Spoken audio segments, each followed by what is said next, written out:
நூற்றாண்டின் முதல் பகுதி. நாடே பிரிட்டிஷார் ஆட்சியில் அவர்களின் கண்ணசைவுக்கு கட்டுப்பட்டு நடந்து கொண்டிருந்தது. எதிர்ப்பு தெரிவித்தவர்கள் சிறையில் அடைக்கப்பட்டிருந்தனர். அந்த சமயத்தில் கோயம்புத்தூர் மாவட்டம் கலங்கல் கிராமத்தின் அருகே சாலையில் இருசக்கர வாகனத்தில் பயணம் செய்து கொண்டிருந்தார் ஒரு ஆங்கிலேய அதிகாரி. சிறிது நேரத்திலேயே அவர் சென்ற வாகனம் இயங்க மறுத்தது. உடனே வாகனத்திலிருந்து இறங்கி என்ன பழுது என நோட்டமிட்ட அதிகாரி அவ்வழியாக சென்ற இளைஞனிடம் கொஞ்சம் மண்ணெண்ணையும் சிறிய அளவிலான துணி ஒன்றையும் கொண்டு வா என்றார். அவர் கேட்டதை கொண்டு வந்து கொடுத்துவிட்டு அவர் என்ன செய்கிறார் என பவ்யமாக பார்த்துக் கொண்டிருந்தான் இளைஞன். குதிரையோ மாடோ இழுக்காமல் தன்னிச்சையாக இந்த வாகனம் எப்படி பயணிக்கிறது என்பதுதான் அந்த இளைஞனின் கேள்வி. மண்டையை குடைந்த அந்த கேள்விக்கு இளைஞன் விடை கண்டறிந்த போது இந்த நாடே போற்றும் விஞ்ஞானியாக உயர்ந்திருந்தான். ஆண்கள் பயன்படுத்தும் ட்ரிம்மரை முதலில் கண்டுபிடித்து உலகுக்கு அறிமுகம் செய்தது அந்த இளைஞன் தான்.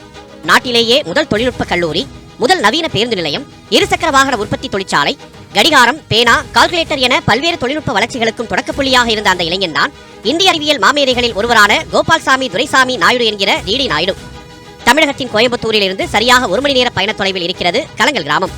நவீனத்தின் எந்த முகத்தையும் பார்த்திருக்காத இக்கிராமத்தைச் சேர்ந்த விவசாயி கோபால்சாமி அல்லம்மாள் தம்பதிக்கு 1893 மார்ச் 23 மகனாக பிறந்தார் துரைசாமி.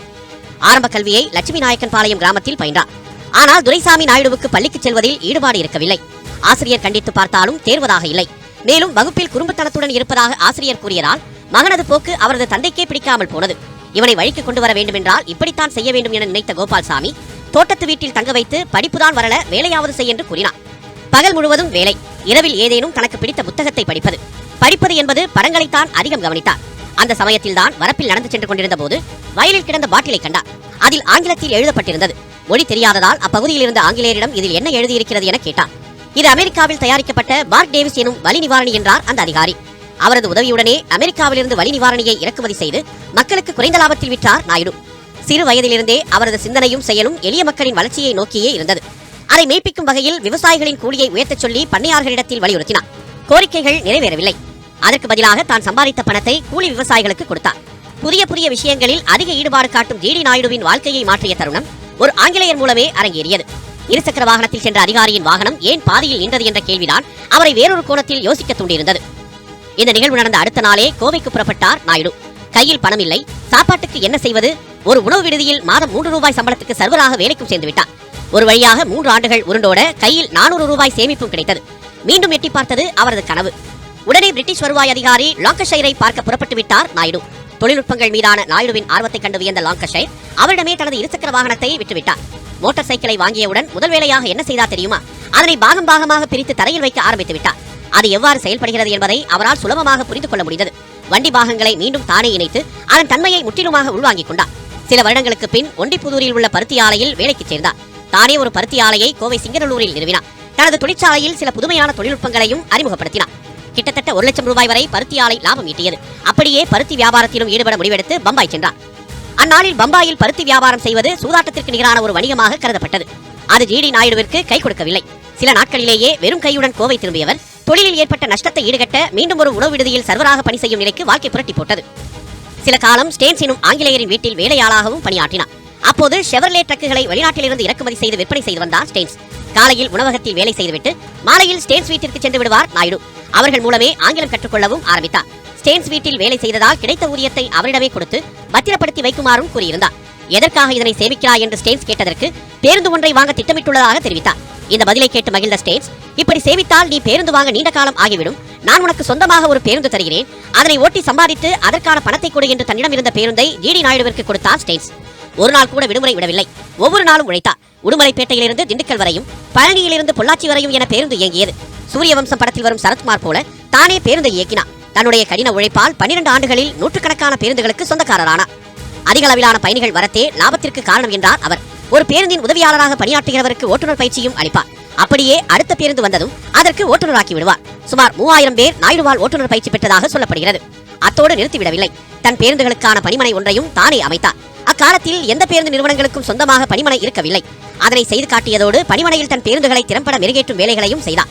பல்லடத்தில் அதிகமான பயணிகள் குவிவதை உணர்ந்த டிடி நாயுடு தனது பேருந்துகளுக்காகவே ஒரு பேருந்து நிலையத்தையே கட்டினார். அதில் டிக்கெட் வழங்கும் கவுண்டர், நவீன கழிப்பறைகள், இரவு தங்கும் வகையில் காத்திருப்பு அறை, இந்திய மற்றும் ஐரோப்பிய உணவுகளை சமைக்க உதவும் சமையலறை என அதிநவீன பேருந்து நிலையத்துக்கான அத்தனை அம்சங்களும் இடம்பெற்றிருந்தன. இந்தியாவிலேயே ஒரு பேருந்து நிறுவனம் தனக்காக ஒரு நவீன பேருந்து ஜங்ஷனை உருவாக்கியது அதுவே முதல் முறை. தன்னை போன்றே போக்குவரத்து நிறுவனம் நடத்துகிற உரிமையாளர்களை எல்லாம் சந்தித்து பேச்சுவார்த்தை நடத்தி யுனைடெட் மோட்டார் சர்வீஸ் என்ற சங்கத்தையும் உருவாக்கினார். அந்த சங்கத்தின் நிர்வாக இயக்குநராக இருந்ததும் நாயுடுதான். மெட்ராஸ் முதல் கன்னியாகுமரி வரை ஒரே டிக்கெட்டில் ஒரு நாளில் எங்கு வேண்டுமானாலும் எந்த நிறுவன பேருந்தில் வேண்டுமானாலும் பயணிக்கலாம் என்ற புரட்சிகர திட்டத்தை இந்தியாவிலேயே முதல் முறையாக அறிமுகப்படுத்தியவரும் ஜிடி நாயுடு தான். இது மக்களிடையே பெரும் வரவேற்பை பெற்றது. இதனால் பேருந்து எண்ணிக்கையும் 600ஆக அதிகரித்தது. ஆங்கிலேயரிடம் தமிழர் பலர் வேலை பார்த்துக் கொண்டிருந்த நிலையில் தன் நிறுவனத்தில் ஆங்கிலேயர் ஒருவரை வேலைக்கு அமர்த்தினார் நாயுடு. பிரிட்டிஷாரின் தொழில்நுட்பங்கள் தமது நிறுவனத்திலும் செயல்படுத்த வேண்டும் என்று விரும்பிய நாயுடுவுக்கு பக்கபலமாக இருந்தார் ஆங்கிலேயரான ஹூட்ஸ். ஒருமுறை பெல்ஜியத்துக்கு சென்றபோது அங்குள்ள பேக்கரி ஒன்றில் வேலைக்கு சேர்ந்தார். ரொட்டி துண்டுகளை சிறிய துண்டுகளாக்க வேண்டும் என்பது அவருக்கு கொடுக்கப்பட்ட வேலை. ரொட்டியை வெட்டிக் கொண்டிருந்தவருக்கு திடீரென யோசனை முளைத்தது. ரொட்டியை வெட்டுவது போல ஏன் முடியை வெட்ட முடியாது என்று அன்று மாலையே அதற்கான வேலையில் இறங்கிவிட்டார். பேட்டரி காரில் இருந்த பேட்டரியை ரேசர் ஒன்றை உருவாக்கி அதில் இணைத்தார்.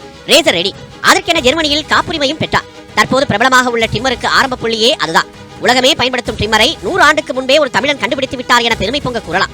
நாயுடு கண்டுபிடித்த மின்சார ரேசருக்கான பிளேட் மற்றும் ரேசரை உற்பத்தி செய்து அமெரிக்கா மற்றும் ஐரோப்பாவிற்கு விட்டார்.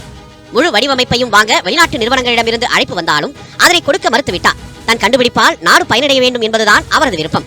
அதற்கு எதிராக இருந்தது அன்றைய பிரிட்டிஷ் அரசு. ஆனால் ஜெர்மனியில் நடந்த கண்காட்சியில் இவரது கண்டுபிடிப்பு முதல் பரிசை பெற்றது. உலகப் போரின் போது இந்தியாவில் மின்சார மோட்டார்களின் எண்ணிக்கை பற்றாக்குறையாக இருந்தது.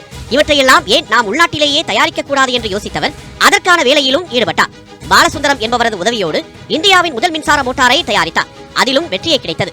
ஆனால் மின்சார மோட்டார் இந்தியாவில் தயாரித்தால் இங்கிலாந்திலிருந்து இறக்குமதி செய்வது பாதிக்கப்படும் என்பதால் பிரிட்டிஷ் அரசு பயந்தது. இதனால் திட்டமிட்டு நாயுடுவின் உழைப்பு முடக்கப்பட்டது. மோட்டார்களில் பயன்படுத்தப்படும் ஸ்டாம்பிங் முத்திரைகளுக்கு அதிக சுங்கவரி விதிக்கப்பட்டது. ஆனால் ஸ்டாம்பிங் முத்திரையையும் நாமே தயாரிக்கலாம் என முடிவெடுத்த நாயுடு களத்தில் இறங்கினார். அதிலும் நாயுடுவுக்கே வெற்றி கிடைத்தது. ஒவ்வொரு நபரின் தனிப்பட்ட வாழ்க்கையிலும் அவர்களது வளர்ச்சிக்கு பின்னால் நிச்சயம் ஒரு கதை இருக்கும். ஆனால் ஒரு சிலரின் கதைதான் அதை கேட்பவர்களுக்கும் படிப்பவர்களுக்கும் புதிய உத்வேகத்தை ஏற்படுத்தும். அப்படிப்பட்ட ஒருவராக இருந்த நாயுடு அடுத்தடுத்த காலங்களில் தன் அறிவை விசாலமாக்க சர்வதேச நாடுகளுக்கும் பயணிக்க ஆரம்பித்தார். இயக்கவியலை முழுமையாக அறிந்து கொள்ள அமெரிக்கா சென்ற நாயுடு போர்டு மோட்டார் நிறுவனம் உட்பட 3 தொழில்நுட்ப கல்லூரிகளில் முதுமை வயதிலும் மாணவனாக சேர்ந்து வாகன தயாரிப்பு, இயக்கம், தொழில்நுட்பம் என பல்வேறு விஷயங்களை நுணுக்கமாக கற்றார். பின்னர் என்ன, இந்தியா திரும்பியதும் 1941ஆம் ஆண்டு பயிற்சி மையம் ஒன்றையும் தொடங்கிவிட்டார். எளிய மக்களுக்கும் ஆட்டோமொபைல் படிப்பை கற்றுத்தர வேண்டும் என்பதுதான் அவரது திட்டம். திறமையான ஆட்டோமொபைல் மெக்கானிக்குகளை மிக குறுகிய காலத்தில் உருவாக்க வேண்டும். அதற்கான வேலைகளில் மிக சிரத்தையுடன் ஈடுபட்டார். நிறுவனம் தொடங்கியாயிற்று. எந்தெந்த பாடங்களை பயிற்றுவிப்பது அதையும் அவரே தயாரித்தார். மாணவர்களுக்கு எவற்றையெல்லாம் சொல்லிக் கொடுக்க வேண்டும் என நினைத்தாரோ அனைத்தும் பாடங்களாகின. இவரே ஆசிரியராக இருந்து பாடம் நடத்தினார். இதில் சுவாரஸ்யமே, பள்ளிப்படிப்பில் தேர்ச்சி பெறாத மாணவர்களை கூட தனது பயிற்சியின் மூலம் சிறப்பாக வேலை செய்ய வைத்தார் நாயுடு. 1945ஆம் ஆண்டு 1.5 லட்சம் ரூபாய் செலவு செய்து இந்தியாவின் முதல் தொழில்நுட்ப கல்லூரியை தொடங்கினார். அமெரிக்காவில் கற்பதற்கு 6 அல்லது 7 வருடங்கள் எடுத்துக்கொள்ளும் தொழில்நுட்ப கல்வியை எனது கல்லூரியில் 3 வருடங்களில் கற்றுக்கொள்ளலாம் என்று பெருமிதம் தெரிவித்தார். தொழில்நுட்பத்தில் கால்பதித்த நாயுடுவின் பார்வை இப்போது விவசாயத்தின் பக்கம் திரும்பியது.